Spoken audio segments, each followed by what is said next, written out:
I'm for Black America, it's just another year. You knew the disrespect by your elected puppeteers, but let me show you how to persevere. Yo, what's going on, everybody? It's your boy J.D. Costa. It is your girl Katniss. And together we are the Nitty Gritty. What's up? We back. Happy 2023. You made it. You made it. If you here, you made it. Let me go ahead and drop a bomb for all of you here today. Happy to have you. Matter of fact, let me do a little. Actually, let me cheer for all of you real quick. A round of applause for everybody that made it to 2023. You made it. You're here. If you with us in the comments, go ahead and rep your city. Tell us where you at. Happy to have you. So look, today we got a pretty cool show. We're back. It's 2023. Oh, Mamie Altar over here in 2023 with us. If y'all don't know, y'all need to check out Stage Me Mamie. She's got my mother. That's a cute name. Yeah, it's nice, right? Stage Me. Very cute. If y'all don't know, she's an interior decorator. So no matter where you are, fly her out. If you pay the right price, you can fly her out. She'll come to you. She'll decorate your business. She'll decorate your home. You know, turn that house into a home, right? So holla at Stage Me Mamie. Mamie, glad to have you in 2023. Yeah, that's a cool name, right? Yeah, I like that. Yeah, her website is live. Go check her out. If you want to, you can drop your website in the comments, Mamie. Drop your website if you want to, and people could go check out Stage Me Mamie. So all those interior designs, holla at her. She'll get you hooked up. Also, it's good to be here. I think 2022 was a good year. Reflecting back, I thought it was a good year for us. I mean, it was busy, but overall, I thought it was a good year. I think it was a good year, and I think it was a lot of milestones. Mm-hmm. And when you look at the full year, a lot of scary moments too. Yeah, some scary moments. You know, that's the thing with life, right? Because, a lot of people are going into 2023 like, hey, new year, new me, all these good things. And those are all good things, right? But at the same time, you have to embrace the whole process, right? You have your highs, you have your lows. But the thing is, you embrace the whole thing because sometimes the overall picture ends up being something beautiful. You go through hard times, your loved ones go through things, but you love them through it regardless. And I think God builds something beautiful within that. So learn to embrace the whole process, people, because there's something beautiful in it, right? So, but I think we had a good year altogether.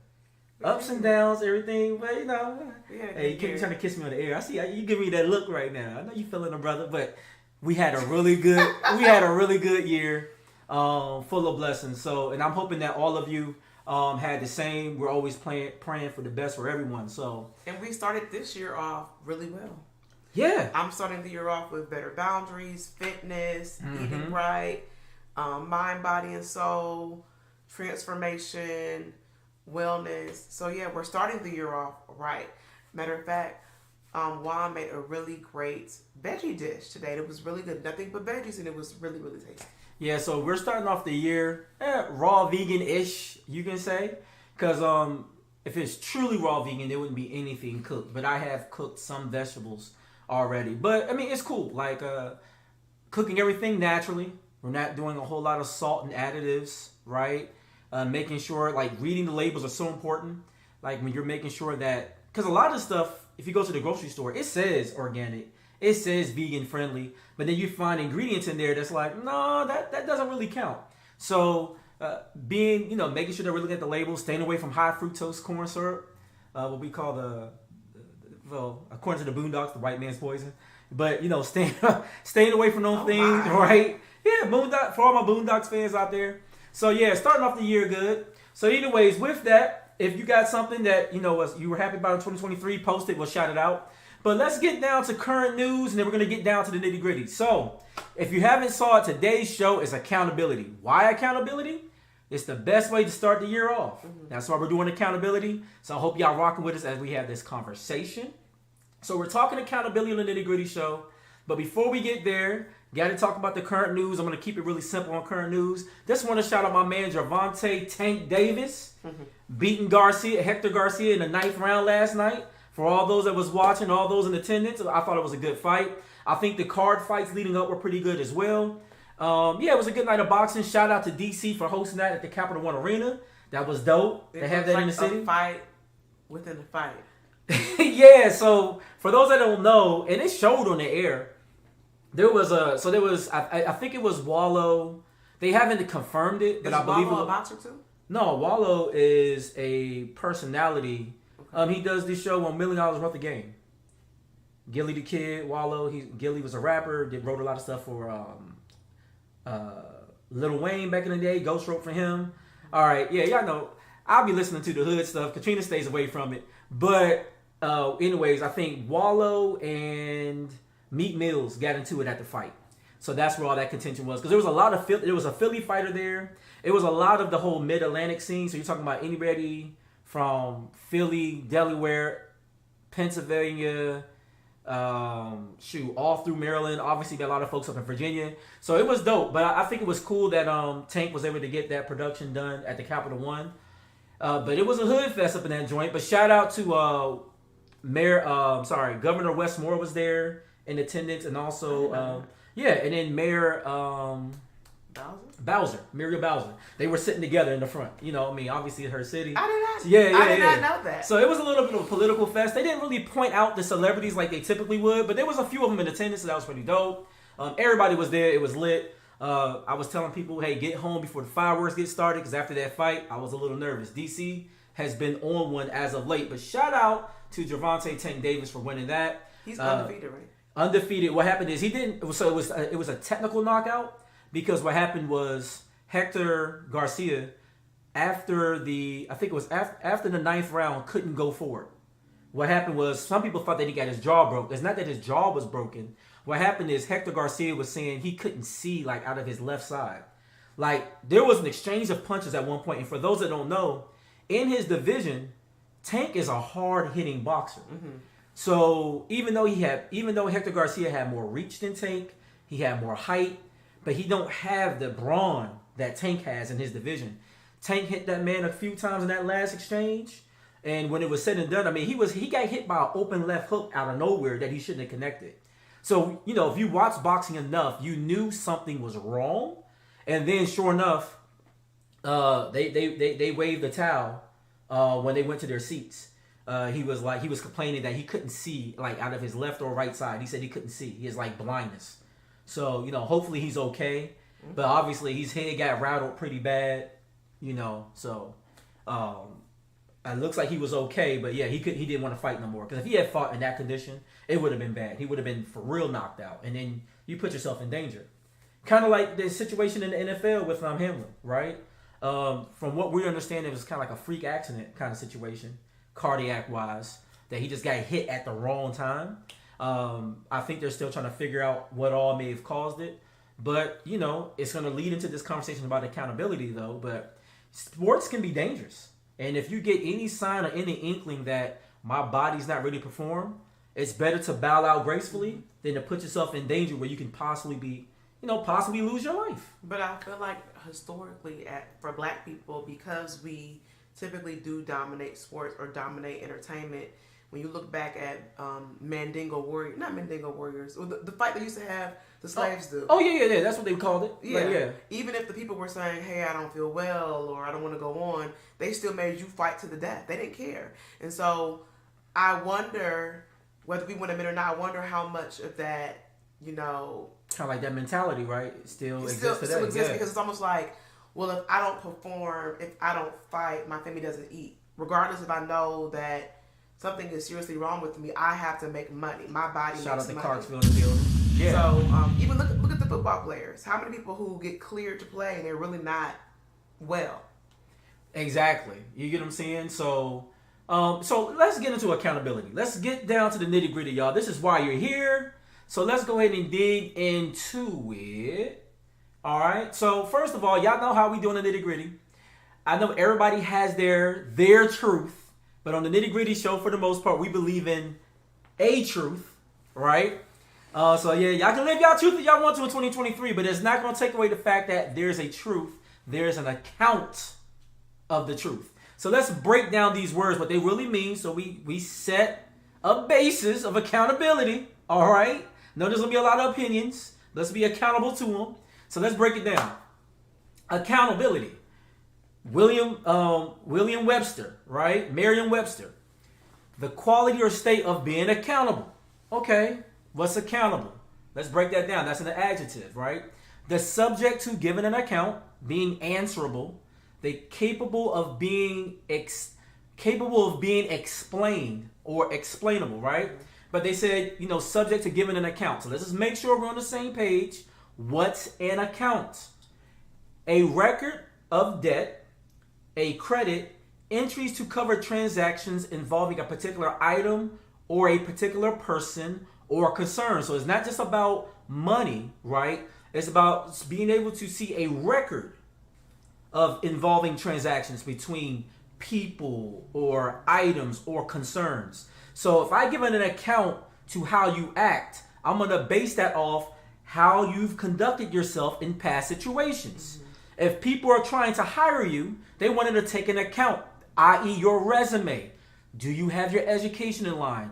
Do you really have the experience? And then they may actually go back and call your school, the institutions you claim you worked at, right?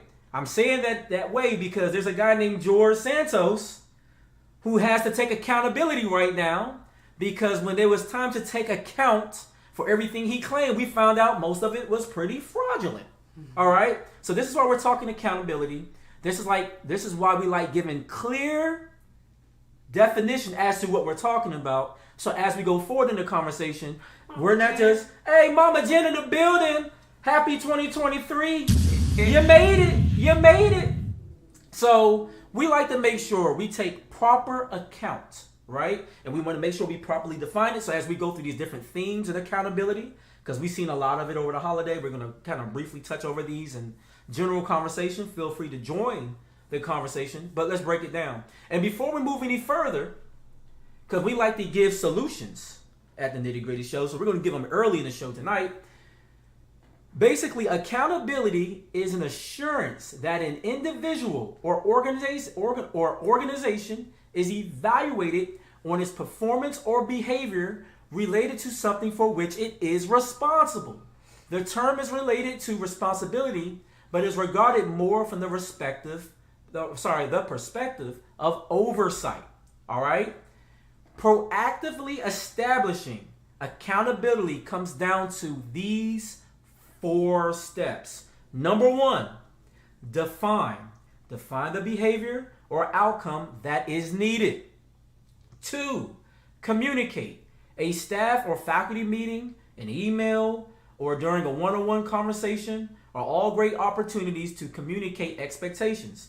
Therapy, having accountability partners to further look at that list of how you can be accountable, right? Then you have number 3, you have to assess. You have to be honest. You got to look at the man or the woman in the mirror and be honest. You have to assess, where am I at? I've communicated. I've defined. You got to be honest about where you are. Assess. And number 4, and not least in the list, you have to follow through. All right? You define what the issue is or what the goal is. Great, baby. You communicate to your friends, hey, girl, new year, new me. Gonna get this waist in. I'm gonna do this. I'm gonna do that. I'm gonna save this money. Cool. You've assessed. You said, hey, I make so much money a year or a month or a week. You said, hey, look, if I get here, I'll do this. I know in the past I ate too much. I ate the wrong foods. I didn't work out enough. You assessed. Now you got to follow through. Come June, and we ask you, hey, how you been doing with saving that $10,000? Try to be somewhere around 5. Okay? Right? Come June, you said, hey, I'm going to lose 20 pounds this year in 2023. Come June, try to be around 10 pounds lost. Right? You got to break it down. You got to have follow through. And you have to have steps for your follow through. Any thoughts on that? All right. So we've been seeing a lot of conversations since the holiday. We had so many things we wanted to talk about today. We was like, should we talk about this? Should we talk about that? And then when I thought about it, I was like, you know what? All these things wrap up in one thing. Accountability. So let's go through the list of some accountable situations that we've seen in social media, and let's apply it to our everyday lives so we can talk about how we can be better accountable. Number 1, and I'm going to let you take lead on this one because you sent it to me. I watched it. I have a lot of feelings on it. But since you have brought it to me, take the lead on this one. Duvall. I forgot Duvall's last name. DeVille Ellis. Devell Ellis and his son. So get people caught up on what happened to Devell Ellis. Okay, I'll do it real quick. So, DeVell is an ex-football player. He has a wife. He has 4 boys. They're really, really popular. He's now kind of resurging himself, or I don't want to say Well, he's kind of found a new lane of popularity through social media. Social media and acting, right? Yeah. So, anyway, he posted a video of him and his son. He was training his son in basketball because his son aspires to make it to the NBA. And then there were some comments about how people felt like the video was too much for social media, how he should let that be like a intimate moment. And then he basically was saying in the comments, like, listen, I'm really hard on my son, especially my firstborn, because the world's going to be hard on him. If he wants to be an NBA player, that is a very extreme, hard to achieve goal. You know, there's going to be some hard work. He said, I even asked my son, do you want me to post this video? And the son said yes, because it might help somebody. Because in the video, the son was crying through the workout. So the situation or scenario was interesting to us because oftentimes we are seeing that when the father is involved, he might be really hard on his son. People tend to say, you know, don't be so hard. And so, you know, is there a need for a balance of discipline and expectation with love and support? You know, I don't know. You're a father. What do you think? Well, I'll say this. Before I even go personal, I'll stay broad with the facts. The truth of the matter is, when it comes to fatherhood in America, and this is something that some of us don't want to address or be real about, but if you want to lower your child's chance of being promiscuous, if you want to heighten their chance, if you want to lower their chance of being promiscuous, if you want to lower their chances of going to jail, going to an early grave, got to have a father involved, right? And I get to the accountability part of that.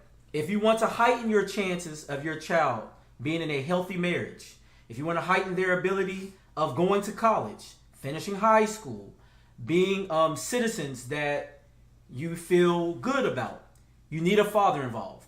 Have we seen scenarios where people do extraordinary things in a single parent mother household? Yes. But it doesn't take away from the statistical proof that when a father is involved, you have a heightened level of success. Period. Okay? So with that, it goes back to accountability, right? DeVell was trying to be accountable to his son. His son said he had a lofty goal, wanted to be like Steph Curry. So yeah, I'm going to drag you out the bed. I'm going to make you work out. You might shed some tears, but the end result will be excellence, right?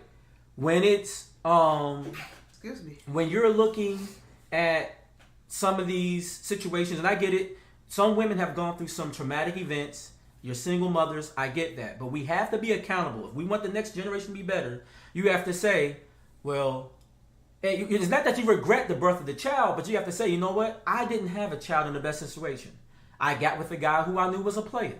I got with a guy who I know gave me all the red signs. And I knew that I didn't want to have this child, but you went forward and had a child with someone not in the best of situations. You have to take accountability from that to grow from it. You have to define what do you want of your children. You have to communicate it. You have to assess, remember? And then you have to follow through. You get it. You can't go back and rehab children, but what you can do, you don't have to have any more children out of wedlock or in a bad situation. You don't have to create situations where your kids end up following your footsteps of single motherhood. We know this is not the best outcome possibility or probability for our children. We have to take accountability for that. It's a hard pill to swallow. I get it. No one wants to hear it. It's not easy to talk about it, but this is a situation where one has to take accountability. Did I bring a child into the proper situation? And this is not just on the women, it's on the men as well. Keep your penis in your pants. I think I'm more concerned about, as a father, now personal. Let's get personal. Personally, as a father, I have 2 girls, I have a son. I am more concerned about my son having sex before marriage than I actually am my daughters. My daughters have a little bit more control on the situation. God forbid something happens. I would rather them not give their bodies up, not because I'm worried about STDs and pregnancy so much. I understand the heartbreak that comes from premarital sex. I've been victim to that. I know they always talk about how the fellas is you just getting some draws. No, guys get their feelings hurt too. You hook up with a young lady, you share your body with her. She decides she don't want you no more. It hurts men just as much as it hurts women. That's part of it. That's true, right? But you got to take accountability. And too often, men are treating women like Pokemon. They're trying to go catch them all. And then you catch all the problems that come with it. So, once again, accountability. So, me as a father, I'm probably more strict about my son when it comes to dating and women than I actually am my daughters. That's just me personally as a dad. Me personally. Everybody may not agree, and that's fine because I gave you a personal opinion. So, that's cool. I don't have any stats maybe to always back up everything I said with that. But just off personal experience, I feel like young men, chase your desires, chase your dreams. Don't be out here chasing skirts. I was going to say, I think when kids say they have a lofty goal, we see throughout history, especially in the black community, that when the father takes an interest to that lofty goal, typically the kid has the ability to accomplish it. Mm-hmm. Examples, Joe Jackson, Jackson 5. Yep. Beyonce knows, Matthew knows. Yep. Venus and Serena Williams, their father, Richard Williams. I mean, the list goes on. I mean, Kyrie Irving and his father, Ja Morant, the Balls. LeBron didn't have a dad, but he said he had a male figure that took on in his life that took on that role. So I think that there's something to be said that, you know, if your child shows natural abilities of a talent and interest in something, if you really want to see your child successful, it might behoove you as a parent to consider your father getting involved. Now, if your father is not disciplined or he himself doesn't take accountability, he likely is not going to be able to show you the way. Yeah, so, and you may have to find a pseudo father in someone else, but doesn't take away the accountability of it all. Now, also, a big one I've seen this in, this is going to probably step on some toes, but let's talk about weight loss, because a lot of people start off the year talking about, I want to lose weight. Lizzo went live recently talking about weight. And here's the thing, I agree what she said fundamentally about industry standards of beauty, right? Beauty doesn't exist in light skin, white. It doesn't exist in straight hair, or skinny, or a lot of money, a little bit of money, this background, that background. But we're not going to act like being overweight is not healthy.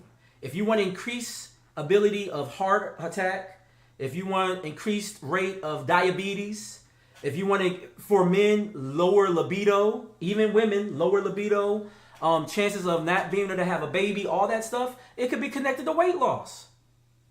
And we have to take accountability of the fact that, listen, it's not healthy to be a certain size. Yeah. And it's okay to say, you know what? I know where I'm at. I assess where I'm at. I want to move forward. I want to follow through. I think what happens is we body shame in today's society, and there's a lot of other things that's going on, and we make excuse not to do the follow through part, and we can't do that. And so I heard what Lizzo was saying, but then to almost justify and celebrate being in an unhealthy state. And this doesn't have to be just weight loss. For instance, there's a lot of guys that get a lot of attention from women, and they smoke weed, they drink liquor all the time, and women are still attracted to them, right? But that's not a healthy individual. So why do we celebrate that? We shouldn't celebrate cigarette smoke and excessive drinking and drug use. I know a lot of the rappers talk about it in their songs, and I'm going to get to these rappers here in a second. But yeah, we need to take account to, hey, look, this is just not healthy. And if somebody don't want to rock with you as a result of your unhealthy choices, you have to accept that and be cool with it. Yeah, and I was gonna say, skinny is not synonymous with being healthy. Facts. We oftentimes look at someone who is skinny or has a low body fat percentage, and we think they are healthy. But to me, healthy means your heart has the ability to rise and decrease without, exhaustion, without being belabored. I told Juan, my physical fitness goal is that I should be able to run 2 miles nonstop, just in case. If we were in pandemonium and Juan said, we got to run as far as you can, you should be able to run 2 miles nonstop to get to safety. And if you can't do that, you're likely not healthy. Yeah. I know that sounds crazy. Like, well, how you going to base it off of running? Because the truth is that matters. That's why in the military they did a 2-mile run, because the idea is that in a combat situation, one should be able to move 2 miles fairly quickly.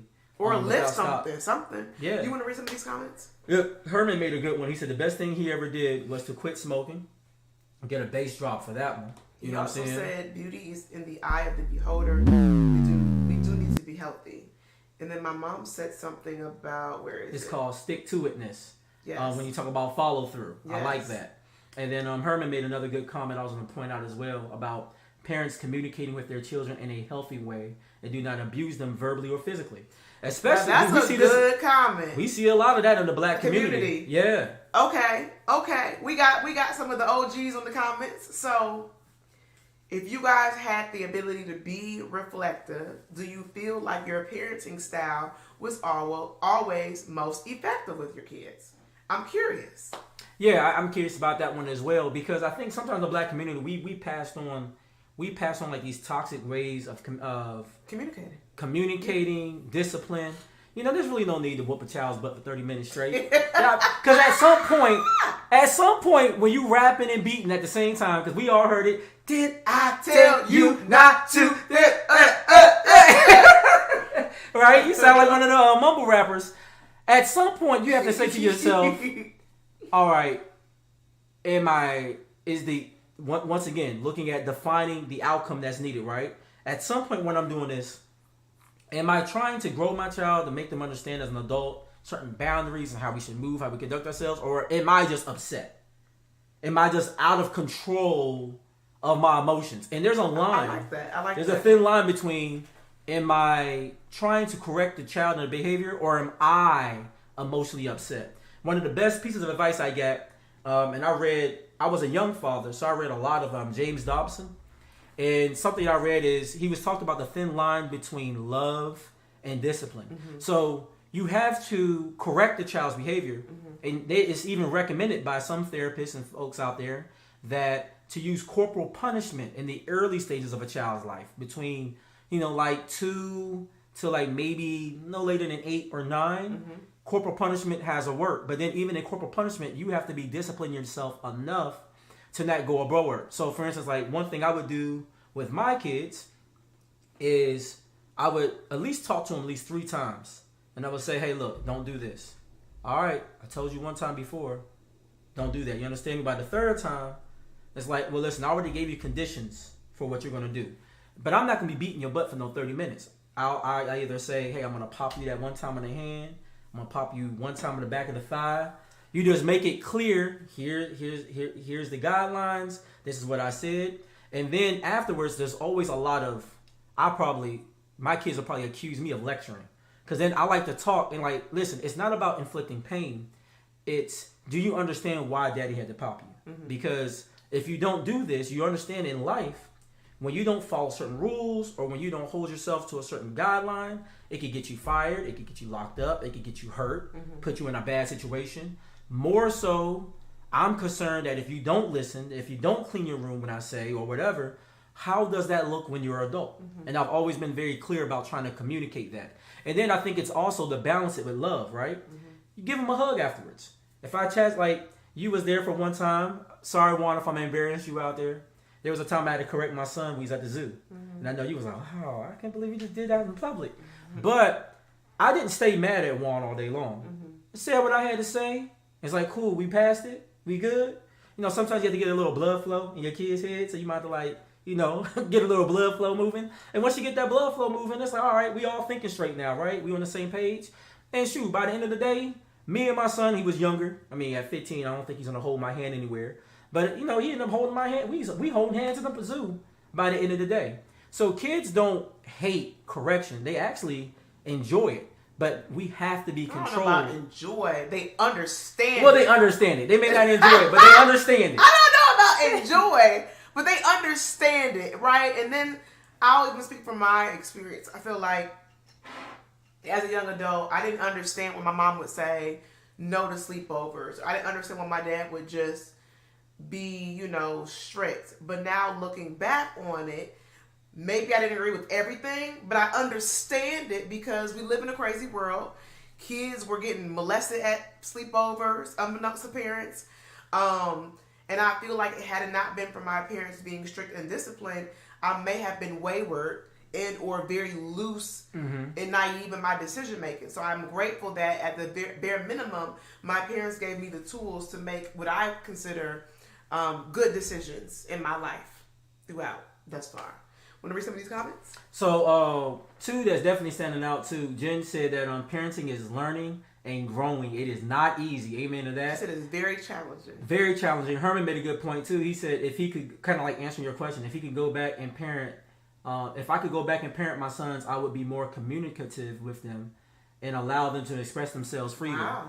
And that's not something that we typically do in the black community. It's like, shut up. Don't speak. I said so.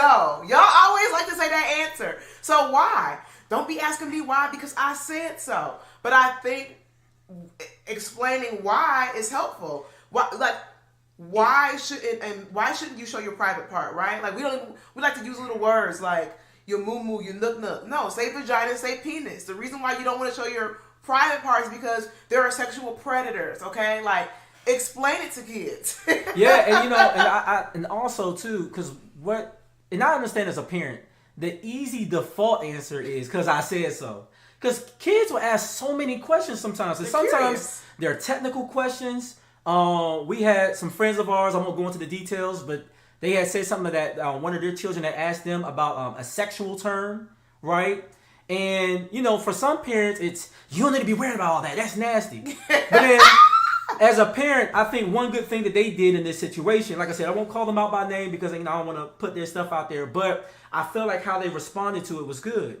They set them and asked, like, okay, so where did you hear this at? Mm-hmm. All right, cool. Well, how do you feel about this kind of activity, right? Be able to put yourself in a situation with your children where you can break it down, because sometimes you get upset. Now, the thing is, the child is not going to keep on hearing obscenities at school.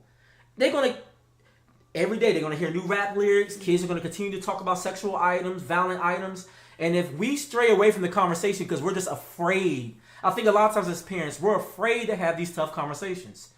It's like kids want to know where the babies come from. They hear something sexual on the radio or on the television. They start asking you, what's oral sex?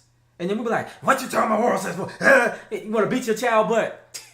Sometimes it's like, you know what? Break them down, be like, all right, I see I'm going to have to really use my wits. And I'm going to have to break down what is this? And why would somebody do this? You get what I'm saying? And just have a cool conversation. But it takes a lot of discipline on our part. And that's why for future parents, we have to start taking accountability of who we are at the time of having these children and the environment we're pulling them into. Because it's going to take a lot of learning, like your mother said. It's going to be very challenging, right? And there's going to be some growth periods. So depending on where you are, you may not be fit to be a parent. And some of us need to look in the mirror and say, I'm not fit to be a parent. Wow. I hear a lot of women, more so women than men. But I hear a lot of women say, I want to be a mother. I'm a woman. I have ovaries. I want to be a mother. But then you have to look to yourself and say, am I in a position to be a mother? Because when I'm asked that hard question, what's oral sex? Where do babies come from? Tell me about your money finances so I don't make certain mistakes. I see how money is difficult to you as parents. And your kids are going to, especially as they become adults, they're going to ask you questions about, well, how much money do you make? How much does it really cost to live here? So many parents, especially in the black community, you don't be worried about how much money I make. Mm-hmm. Don't be worried about how much money I save. And then your kids go on to be in debt just like you. They go on to make the same financial mistakes you did. And we have to at some point say, all right, I'm going to be accountable. Here's the truth. I ain't always saying my money correctly. Mm-hmm. If I did XYZ, if I made XYZ move based off what I know now, I'll be a millionaire. Mm-hmm. But I didn't do that because I bought the new car. I needed a gold chain. You know what I'm saying? For some of my older parents out here, maybe y'all bought some bell bottoms. I don't know. Whatever was hot at the time. But we have to be transparent about it. This is how wealthy people stay wealthy. Mm-hmm. They tell their children how to make the money, how the money is made. And therefore, it's not so much about them living off the silver spoon. It's about them, hey, this is how you course correct the things we did wrong, but this is how you continue doing the things we did right. Mm-hmm. And that's a hard thing to do. I get it. Accountability is not easy. We didn't talk about accountability tonight because you just wake up in the morning and it's like, I'm going to be accountable. I'm just going to tell people. Well, I want to go back to the comment about you saying women who want to have babies and they may not be ready, which I think, is true when you hear these stories that women say, I got pregnant, not by choice, but by circumstance. I was just out here and, things happened and I decided to keep the baby. But I want to say, I've also heard women say, I wasn't ready for kids, and then when I got pregnant, the pregnancy and the child changed me. It matured me. So I guess what I'm saying is that making a choice for your life is indicative of what you want, but depending upon your circumstance, you can make the right choice to change, right? Like, meaning there can be a woman who has a baby who's not ready and still wants to live a single life, drops her baby off with her mom and not really raising her kids. And then there can be someone who stops doing those things and realizes my life is now different. I'm going to mature, stay at home, be a mother to my kids. I think it's based upon the person. And that, you know what? And that's a good point you brought up, because accountability can start at any point in your life. That's the beauty of accountability. It doesn't have an age. It doesn't have a season. It doesn't have a year. It doesn't have a date or time. Accountability, at any point you want to start being accountable, at any point in your life, you can say, let me define the behavioral outcome that's needed for me to do X, Y, Z. Let me communicate.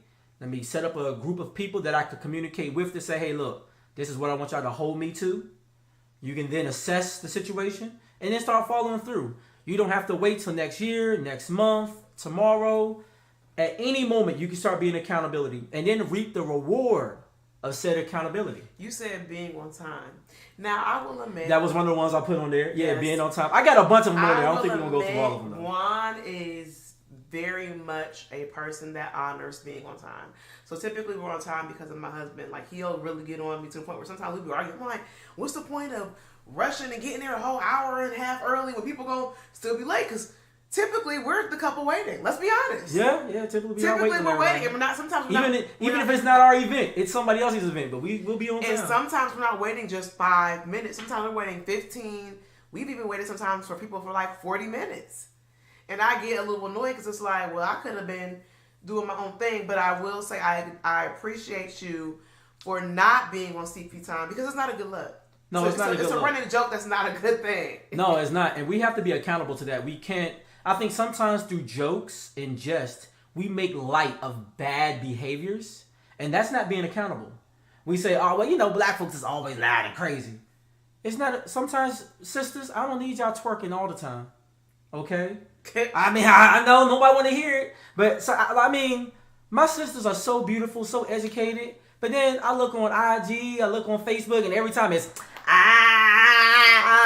up, and then twerking. And it's like, y'all so much more than that. And we have to be accountable to the fact that when stereotypes are created and then people try to judge you a certain way, well, did you add to this? Are we going to be honest and say, is this how you conduct yourself? Is this why people look at you like that? Because you the loud ghetto girl. And we know all black women ain't loud and ghetto. But, if it's always like, yes, sis, yes. For like, I see all these shows on television, like some of the ones you watch, like Married to Medicine, you got Housewives, and then, well, you don't watch the real ratchet Love and Hip Hop. But honestly, I can't tell the difference between any of those black women. Some have degrees, some are super ratchet. But at the end of the day, so-and-so has an amazing surgery, gets an award. Twerking, tongue out. Someone has a big designer come through and they buy a new house. Twerking. And then you look at Cardi B and all of them, and they definitely ratchet. Twerking. We have to start defining a difference according to your station in life. I'm sorry. It's time to be held accountable in 2023. Oh boy. You got a group of friends. I all got master's degrees and doctor's degrees. Don't get me wrong. Y'all can have y'all fun, but come on, man. Like, be held accountable to the station of life that you worked hard to get to. That's all I'm saying. I'm going to leave that one alone because I don't want y'all trying to get at me and put drive-bys in my car because I had to say something about sisters or whatever. And black men no different. You know what I'm saying? All y'all working around hard or whatever y'all got going on, being players. And when y'all start reaping the reward of what that is. Running around wearing thin gray pants so that women can see your Oh, yeah, because there's some male thoughts out here. There's definitely some male thoughts out here. That's not attractive. It's actually quite weird to me. And most women, actually, I've read the comments. It's weird to solicit women like, what's the word I'm looking for? Being too sexy. Be lusting over you because you got a dick imprint in your gray pants and you're putting it like on social media. Like, it's not necessary. I know, sorry parents, but like this is what men are doing. They're wearing thin gray sweatpants. They're getting themselves all juiced up, and they're going and pretending like they're cooking or doing something so that women can be like, "Oh my God, did you see what's going on?" It's a form of prostitution. Isn't that? Basically, they out here thotting. That's what they call it these days. It's not cute. Men, don't do it, please. Yeah, don't do it. That's what they doing. They basically fighting. So let's call it out. Another one. Let me get on these brothers. A lot of people like out here. So this is referring to YSL, right? What is it? Young something slime, whatever. Young slime life, whatever YSL mean. But they're like a gang in Atlanta. If you haven't heard, they're on trial right now. Young Thug and all that crew. People are mad at Gunna, who's one of the other rappers on that label, because he's out and they're like, yeah, he snitched. Whole bunch of the people, if you've been watching the case, whole lot of people been snitching, like cooperating, with the feds in this case. But how did they know Gunna snitched? Well, I mean, I don't know if the proof came out because I was semi following the case. I haven't been following it as hard, but this one fact will remain whether I watch the case or not. If you don't commit a crime in the first place, you don't have to worry about nobody snitching on you, right? And I'm not saying I condone crime, but you'd be better off to do it quietly. But what did these rappers do instead? They talk about it was crazy. They had a clip that went viral. The judge was reading the rap lyrics of Young Thug. And I know some people are like, oh, they shouldn't use the lyrics to be used in the court of law. But I'm sorry. If you rap about doing a drive-by at 11 o'clock and we have a murder from 3 months back when you wrote the song, killing somebody, and somebody got killed at 11 o'clock at the Safeway around the corner, then yes, I'm gonna use that as proof against you to lock you up. Just dumb. If I'm the prosecution, I'm using every weapon against that I have for me. And if it's your IG, your Facebook, your content, your music that describes a real murder that you're bragging about being involved with, yes, we're going to use it to send you behind the jail. But okay, I have a question for everybody. Where do we take accountability as a community for the kind of music we want to see pushed, right? Recently, I think Jamaica said they are no longer going to allow violent music to be, played on the airways because they see it's impacting their young adults and their people. They want to change. And the thing is, if we don't buy music like that or we don't, follow it, the rappers are going to change their model. But for whatever reason, we tend to amplify and celebrate drugs, sex, crime, and chaos. And then we wonder why our community is not advancing the way we want to. Make it make sense. And then half of y'all are embellishing the details anyway. Half of y'all ain't even really about that life. Yeah, and that's one. People don't want to be about that life, and definitely not about that life when it's time to go to jail. You ain't trying to do 20 years for some crimes you fake rapped about. If you're a rapper, why do you need to trap? So and then it's a real question. And then we look at accountability. For all of these music execs that don't come from the culture, but they help push this music out. Meanwhile, you got folks out there like Steve Lacy, Duckworth, one that my daughter just put me on, Raven. She's dope. There's a lot of great artists out there not rapping about crime, not rapping about killing somebody, not rapping about harming someone or performing music therein. And these artists are not getting spins on the top 25, the hot pop records. But I've noticed in our community, we are toxic. This is accountability because I've heard people say, oh, that artist is corny. Oh, yeah. Well, why is that artist corny? I mean, they just seem so square. They talk about too much positivity. I.E. Common. Yeah. He's been accused of that. The backpack rappers, Will Smith. He's a corny rapper. He's not talking about, because at the time, you got to think Will Smith, late 80s, going into the 90s, he's considered corny because he's talking about, dancing and getting jiggy with it. But what's popular at the time is the DMXs, the Tupacs, the Biggies. By the way, all three of them no longer here with us. Two of them, the gang violence. One of them because he lived an unhealthy lifestyle. And there's been countless rappers. Suicide, drug overdoses. They celebrate drinking lean. That's when they mix promethazine, which is not supposed to be used for consumption, with Sprite. and they call it lean, and they drink that. It slows the heart rate down. Ooh. We seen this happen to Pimp C. That's why he died, and countless others, right? We celebrate it. You know, they cool because they're literally poisoning their bodies, and we celebrate that. And then, so I've seen it in black communities, and some families it's kind of toxic. They celebrate the young men being like low-key thugs. I've seen it in situations where certain cousins are celebrated for being out there in them streets. But then when them cousins ain't there, I got to see you post every year about how you miss so-and-so. But did you tell so-and-so when he was allowed to stop doing living the way he was? Did you make him feel good about coming home from jail? Meanwhile, you got another cousin that comes back from the home from the military. They don't get celebrated at all. We have our values twisted. You going out here buying somebody the most expensive jeans, hoodies, taking them out, buying them cars and all that, and they haven't done nothing to earn any of it. And then these same mothers and aunts and grandparents and uncles want to be crying at somebody's funeral when that joker's no longer here. But you only added to the detriment of that individual. You too have to take accountability. Well, I want to know why we think it's corny to not be in the club. Why is it corny to not want to spend all your money on name brand? Why is it corny to, you know, drive the same car that's paid off? Like, I'm trying to understand. And then also, it's funny because I thought to myself, you know, somebody will look at you and I and think, oh, you guys are corny. But then when you look at our parents, how else are we supposed to be? Yeah, and we're not necessarily calling y'all corny, but I think our parents act their age according to the times. But I guess what I'm saying is, my mom and dad are not running around smoking weed, concerned about Balenciaga, in the club drinking. They never were that kind of individual. They have to have the latest car. So yeah, they wasn't going to be the one cool like, let me show y'all young kids what's up.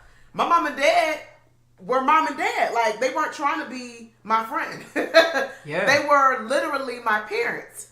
And they lived their life in a way where we didn't have to worry about bullet wounds and my aunt cheating with, you know, a cousin, or just chaos. Like, we had normal life issues, but we lived a relatively peaceful life. And here's the thing. Like we said, accountability comes at all times. So let's say, because some people will watch this and say, well, they being elitist. Everybody don't come from two-parent households. That's a good point. So let's talk about it. They would say that. But if you recognize the stats and statistics, or if you look at your family and say, well, I didn't grow up in a two-parent household like Juan and Katrina, but I see the benefit of it, then take that information, define it, communicate, assess, and follow through on a better path. Period. Mm-hmm. If you know better, you do better. So even if you didn't grow up in the proper household, you still not off the hook. Because if you know better, why aren't you doing better? I grew up in a broken household. It was chaos. All right, so you already defined that it ain't good. What do you want better for your life? Right. Communicate that to a therapist or somebody. Once again, assess that, and then you follow through. But you don't go around talking about they elitists. Oh, they think they all that because they came from that. Not everybody gets that. All right, so make sure that happens better for you and your kids. Well, that's another thing. Like, why would accountability? If you yourself acknowledge and recognize that you didn't like how you grew up, why would you want to raise kids in the same situation? Yeah, why would you repeat that cycle? Doesn't make any sense. Do better. So if you didn't have better, okay, create better. Go read a book to make sure you parent better. Plenty of books out. There's a whole library collecting dust because nobody believes in going anymore, right? With books and information. You got Google at your fingertips. That's why we become so lazy on information, because it's right at our fingertips. You can Google the information and you can be better. You can spend better. You can buy better. You can vote better. You can live better. You can eat better. You can exercise better. But how many of you invest the time to be better? Even with better, let's talk about better, what better looks like for our community. We get mad when we don't get the investments or the funding that can obviously help our communities prosper, but you don't even take care of your community. I've seen many of you drive around with your little McDonald's bag, and then there's a garbage can right there when you pull up burns me up to the 7-Eleven. You know what you do? You throw it out the window. And there's a garbage can right there. Right out the window. I've seen many of you take a cigarette butt in the park and then just throw it on the ground and say, whatever, and litter. We went to the football game that one time. Oh, yeah. It was trash everywhere at the Commander Stadium. I was like, over there at FedEx Field. I don't understand. There's garbage cans literally at every single gate. okay, around the stadium. So accountability to me is not just about you introspectively being better and doing better for yourself, but for your community. If I'm living in a community and the community rules are, hey, we're going to make sure that we don't have trash on the ground, honor that rule. Yeah. And there's two more that I got to bring up. I got a bunch of different situations with accountability here. One I want to bring up is relationships, right? I know y'all don't want to hear this, ladies, when y'all watch this afterwards. Fellas, because it ain't just, it's like, because there's men out here calling themselves involuntarily celibate. Oh, gosh. Right? Well, I can't find a good woman, so I involuntarily have to be celibate. They call them I-cells. They run around here hating women, right? But then they complaining about being lonely and can't find nobody. Well, excuse me, sir. If you don't take care of your weight and make yourself a more attractive mate when you go approach these women, that's on you. You don't wash your butt, brush your teeth. You know how many funky breath, smelly dudes I've been around? It's true. And then they got the nerve to talk about they ain't getting no booty. Excuse me, who was supposed to give you some? They don't wipe well. Who's supposed to go on a date with you? You go on a date, you can't speak well, you don't have good conversation. You run around here asking girls what's your favorite color? Well, they're not sophisticated. But my thing is, who's raising them though? Like, I mean, if you but even if they didn't raise you right, you're still accountable. You smell yourself. Get your butt in the shower. Get your weight down. For men, there is absolutely no excuse to gain weight. Women at least have all this stuff going on with their bodies and hormones. I think they have it harder than us men. But men, there's no reason for us to ever get overweight. There's no reason for us to be so big like that. Get your big behind to the gym and get healthy. And stop running around here dressed like a darn 16-year-old. At some point, put the butters away. Outside, maybe wintertime we really need them. Get yourself some hard-toe shoes.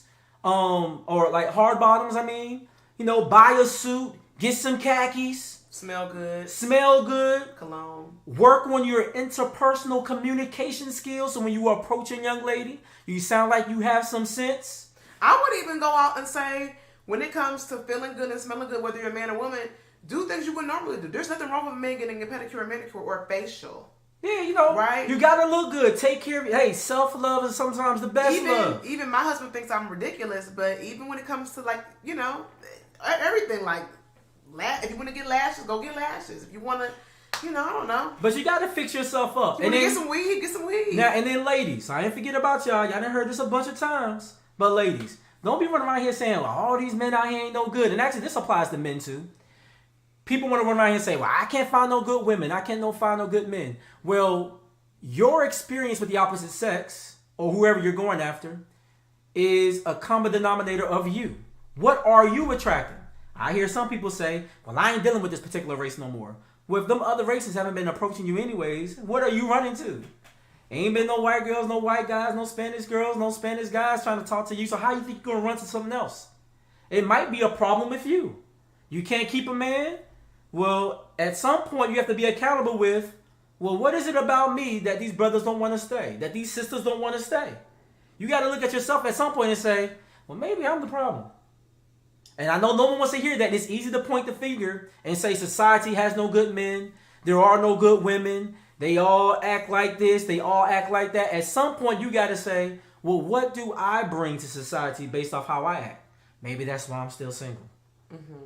I know that's tough. Some of y'all going to at me in the comments. That's cool. I got time sometimes. Right? But it ain't going to change the fact of what it is. You either going to still be single, you're going to still be lonely, you're going to still be celibate, whatever the situation is, until you start working on you. Well, even with working on you, you have to have self-confidence. Mm-hmm. Because some of you and some of us have been talked about as children. Some of us may not have the self-confidence. And the reality is people are attracted to confidence.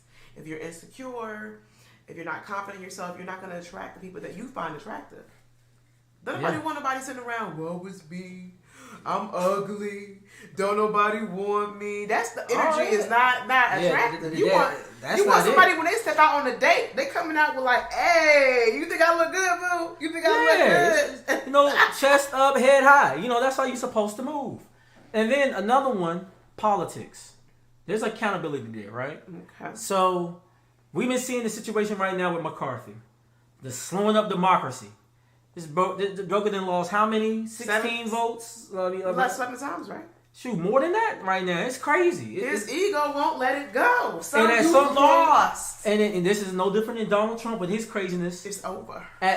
Don't run around here talking about they cheated the election. No. They lied on me. No. Something about you they don't like. They're not voting for you for a reason. I've seen so many people, they lose elections. They want to trash talk the person who won. Oh, they cheated. They did this. They only won because they had big donors. Then you get yourself some big donors. Oh, they only won because they cheated. No, them folks didn't want to vote for you. They didn't like your plan of action. You was going to raise their taxes, lower their taxes, whatever. But the people that had to vote said, we ain't rocking with that. And they didn't vote for you. Well, plain and simple. Sir, you lost. Take the loss to the chin. Come back next time and do better. Yeah, I mean, just people need to take accountability. And at the end of the day, we can't call everything racist. We can't call everything. We can't call everything anti-Semitic, because the truth, if someone states a fact about you or a group you belong to, then you can't say, "Oh, they being racist." Oh, I didn't get the job because I'm a black man. Mm-mm. Sir, they said you needed a diploma and you don't have one. You didn't qualify. Okay? They said you needed a bachelor's degree and you didn't have one. Sir, you didn't qualify. They said they needed 8 years experience at selling at XYZ level. You never even sold burgers at Wendy's. Sir, you didn't qualify. Mm-hmm. At some point, we have to take accountability. And we can't say that it's conspiracy theory or anything like that. If it applies to you, then at some point you gotta say what it is. If I'm being oppressed by somebody and they just so happen to be of a certain ethnicity or group, it is not me being racist or some other thing because I'm stating a fact. No, Lior owns part of a group. He don't check in nowhere when he goes to these cities, but these rappers keep dying. He been around the culture ever since Jay-Z first took over Rockefeller. So am I anti something because I call him out personally, that individual? No, not saying all people like him are that, but he's clearly wrong. Accountability, folks. In 2023, we're going to work on being accountable. I know it's not a fun conversation to have, but it's the truth. Even when it comes to sports, let's be accountable. At some point, I can only level the playing field so much. If you wasn't good back when you identified one way, once you identify another way, and then all of a sudden you become better because you're racing against people that you weren't genetically born as, let's take accountability. NFL needs to be accountable. NFL needs to be accountable. The fact that they're making these guys wait, 4 years before they even get any benefits? Before they're vested, that's a problem. It's time to be accountable. And they only give them $4,000 for mental health. And they know that they get concussions and they can die. Yeah, you have to take accountability. In the military, you can flop out of basic training, or you can do 25 years. Do you know that you're entitled to the same compensation? If the military, or if you served in the military and they find that you have PTSD, back issues, whatever, if it started in the military, you can be financially compensated for it. The reason why is because in the military, when you sign on to join Uncle Sam's Army, you be or Navy or Air Force or Marines, you become property of the said military. And at that point, because you're property, they have to take care of their property. So even once you sever from being part of the property, if they left you with PTSD, a bad back, sleep apnea because you were deployed in an area with all this dust and everything that created these new issues, that's why they have compensation through the VA and disability programs for soldiers, because they have to be held accountable. The U.S. government recognizes it and have programs, but the NFL keeps on fighting against the outlines of what the U.S. government has already created, even with the example of how they deal with their soldiers. So the NFL, the NBA, NHL, MLB, whatever you do, FIFA, you have people, take care of them. Well, and by that logic, black folks were property.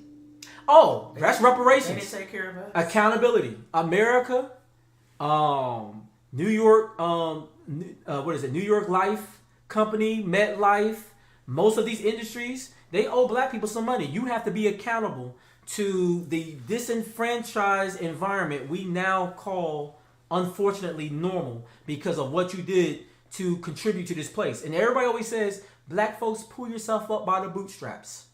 That's a false thinking in a lot of ways, because we did that during Reconstruction. One of the best times for black people in America was after Reconstruction. We built cities, we built institutions, and what happened was people didn't like it. They didn't like the fact that the dollar was circulating our communities 12 and 15 times before it left, and people burnt down Tulsa. They dropped bombs on Philly back in the 1980s.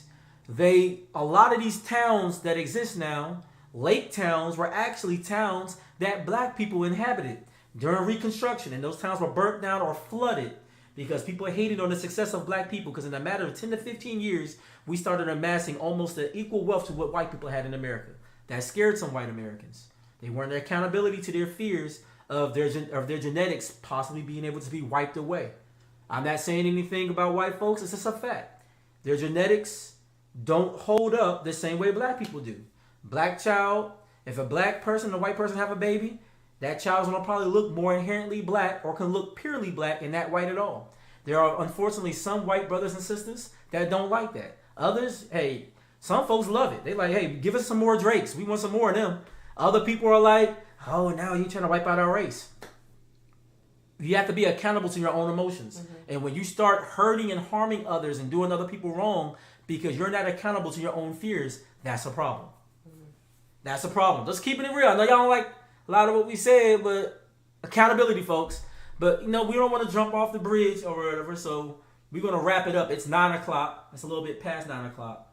So we're going to do our shout-outs and get ready to call it. But we thank all of you for participating. If you like what we said today, share it with some folks. To update you real quick, we've been doing the football updates. I'm going to go ahead and do it. Last time I checked, unless something changed, y'all let me know in the comments.